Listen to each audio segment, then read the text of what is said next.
আসসালামু আলাইকুম। আপনাদের সাথে পুডিংয়ের একটি পারফেক্ট রেসিপি শেয়ার করব। আশা করি এই রেসিপিটা আপনাদের অনেক ভালো লাগবে। এই রেসিপিটা যদি আপনারা ফলো করে পুডিং বানান তাহলে আপনাদের আর কোনো রেসিপির প্রয়োজন হবে না এবং আশা করি আমার থেকেও ভালো পুডিং আপনারা বানাতে পারবেন ইনশাআল্লাহ। এখানে যে পুডিংটা দেখতে পাচ্ছেন এই পুডিংটার যে মেজারমেন্ট আপনারা এইভাবে অনেক বড় পুডিংও তৈরি করতে পারবেন। এখানে আমি 1/4 কাপ চিনি নিয়েছি। প্রথমে একটু কম নিয়েছিলাম, পরে 7 ইঞ্চি মোল্ডের জন্য আমার কাছে মনে হয়েছে যে 1/4 কাপ চিনি যথেষ্ট। তারপর আপনারা যদি একটু বাড়িয়ে নিতে চান সেটাও নিতে পারেন, সমস্যা নাই। কিন্তু 1/4 কাপ 7 ইঞ্চি মোল্ডের জন্য একদম পারফেক্ট। তো আমি 7 ইঞ্চি মোল্ডে চিনি দিয়ে ক্যারামেল তৈরি করে নিচ্ছি। এখানে আমি একটু যখন কালারটা চলে আসবে তারপরে আমি সামান্য পানি দিব। পানি দিয়ে ক্যারামেলটাকে সুন্দর করে গলিয়ে নিব। আর চুলার যে আঁচটা সেটা কিন্তু অবশ্যই অল্প আঁচ থাকবে। আমি অল্প আঁচে আস্তে আস্তে ঘুরিয়ে ঘুরিয়ে মানে ক্যারামেলটা করতেই পছন্দ করি। এতে কোনো রকম পোড়া গন্ধ আসে না এবং ক্যারামেলটা খুব সুন্দর হয়। আর ক্যারামেলে যদি আমরা পানি ব্যবহার করি তাহলে পানিটা দিলে ক্যারামেলের যে গ্লেজটা সেটা খুব সুন্দর আসে এবং চকচকে ভাবটা থাকে। আপনারা পানি দিয়ে ক্যারামেলটা করে নিতে পারেন।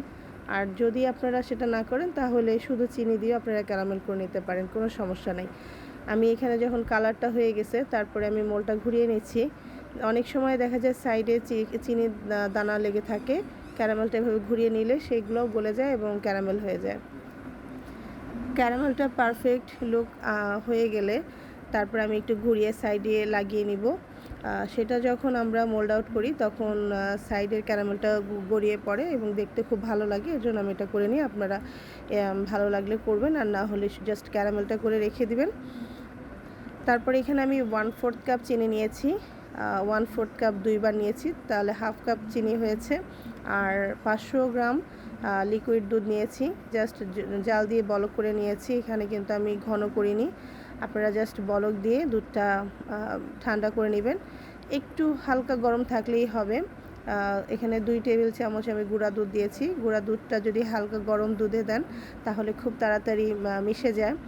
আর এখানে আমি 1 চা চামচ ভ্যানিলা এসেন্স দিয়েছি, দিয়ে সুন্দর করে নেড়ে এটাকে সাইডে রেখে নিব।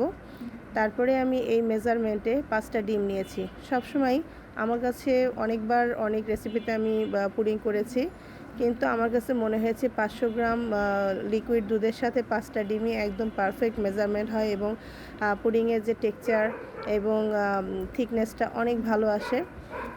যদি আপনারা কম বেশি আপনাদের ইচ্ছে মতো করে নিতে পারেন, কিন্তু আপনারা যদি এই রেসিপিটা ফলো করেন তাহলে 5টা ডিমই ব্যবহার করার চেষ্টা করবেন। তো আমি ডিমটাকে একটু ফেটে তারপরে ছেঁকে নিয়েছি। এখানে যে লাম্পসগুলো দেখতে পাচ্ছেন এখানে কিন্তু ডিমের সাদা অংশটাও আছে এবং কিছুটা কুসুমও আছে। তো আমি এটাকে একটা জারে ঢেলে নিচ্ছি। আমি যখন অর্ডারের কাজ করি তখন অনেক সময় দেখা যায় 10টা ডিমেরও কাজ করতে হয় 1 লিটার দুধের সাথে। তখন অনেকগুলা ডিমের এরকম লাম্পস থেকে যায়, তো ফেলে দিতে আসলে মায়া লাগে। তো আমি এটাকে ফেলে না দিয়ে আমি এটাকে অন্য কাজে ব্যবহার করে ফেলি। তো আমি এটাকে ছেঁকে নিয়ে দেখতে পাচ্ছেন যে ডিমের সাদা অংশটা কিন্তু রয়ে গেছে। তো সেটা আমি কি করব সেটা আপনারা দেখতে পারবেন। সামান্য একটু গোলমরিচ এবং একটু লবণ দিয়ে আমি তেলে ভেজে নিচ্ছি। তেলে ভেজে নিয়ে জাস্ট এটা আমরা মানে খেয়ে নিতে পারবো। আমার কাছে মনে হয় ওয়েস্ট না করাটাই ভালো। তো আপনারা এটা করতে পারেন যদি ভালো লাগে, আর যদি আপনাদের ভালো না লাগে ফেলে দিতে পারেন, কোনো সমস্যা নেই।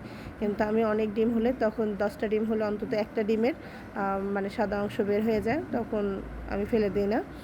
তারপরে দেখতে পাচ্ছেন যে এখানে যে ক্যারামেলটা এটা কিন্তু জমে গেছে, জমে একদম ঠান্ডা হয়ে গেছে। তারপরে আমি যে লিকুইডটা আছে সেই লিকুইডটা সুন্দর করে ছেঁকে নিব। আমি এখানে একবার ছেঁকে নিব। আপনারা যদি চান এটাকে অন্য একটা পাত্রে ছেঁকে নিয়ে তারপরে মোল্ডে আবার ছেঁকে নেবেন। 2বার ছাকার ফলে কি হয় যে পুডিংয়ের যে ছোটো ছোটো লাম্পসগুলো ভিতরে থাকে সেটাও থাকে না, একদম স্মুথ একটা পুডিং আসে। তো যেহেতু আমি বাসায় করেছি আমি একদম স্মুথটা চাইনি, তো আপনারা আরেকবার করে নিলে খুবই সুন্দর স্মুথ একটা পুডিং পাবেন। তো আমি 200 ডিগ্রি তাপমাত্রায় 10 মিনিট প্রিহিট করে ট্রেটার মধ্যে কিন্তু পানি ছিল, তো প্রিহিট করে তারপর আমি 45 মিনিট বেক করে নিয়েছি। এখন দেখতে পাচ্ছেন যে মোল্ড আউট করার পরে পুডিংয়ের কালারটা মাশাআল্লাহ কী সুন্দর হয়েছে। আশা করি আপনারা যদি এই রেসিপিটা ফলো করেন তাহলে আপনাদেরও এই ধরনের লুক আপনারাও পাবেন এবং খুব ভালো পুডিং করতে পারবেন। আর আমার এই রেসিপিটা যদি আপনাদের ভালো লাগে তাহলে অবশ্যই আমার চ্যানেলের সাথে থাকবেন।